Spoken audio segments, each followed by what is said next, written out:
ប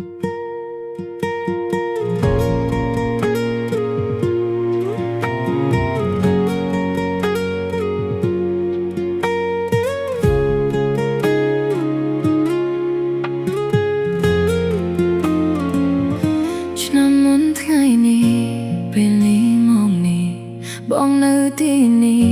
នៅក្បែរជីវ៉ា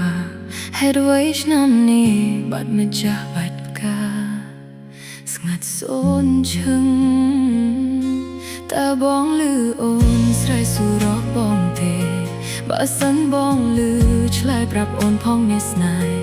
អូននៅទីនេះកន្លែងយើងតាមស្នេហ៍យើងទាំងពីរមានគេប្រាប់ថាបងនៅក្បែរអ្នកថ្មីបាច់ផ្កាបាត់ចាស់ត្រូវបានជ្រៅដល់ដី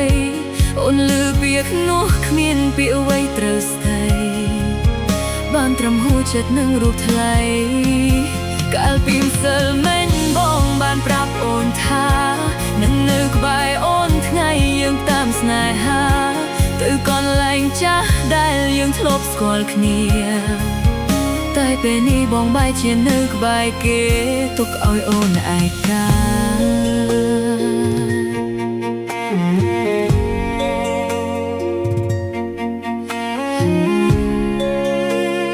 តែបងសែនព្រៃផ្សៃ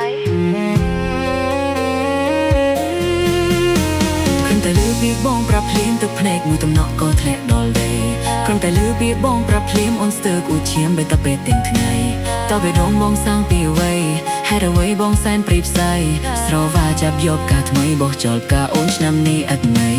កាលពីយុគបងខលមកអូនប្រាប់ថានូលអងចាំស្អែកជួបគ្នាឲ្យតែយុគដល់ថ្នាក់យល់សប្បាននៅក្បែរបងកាន់ដៃរៀមរា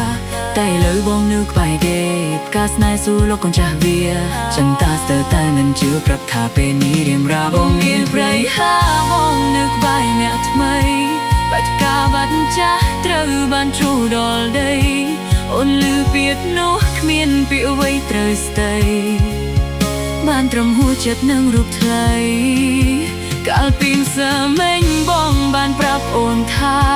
នឹងនៅក្បែរអូនថ្ងៃយើងតាមស្នេហាទៅកន្លែងចាស់ដែលយើងធ្លាប់ស្គាល់គ្នាតែពេលនេះបងបែរជានៅក្បែរគេទុកឲ្យអូនឯកា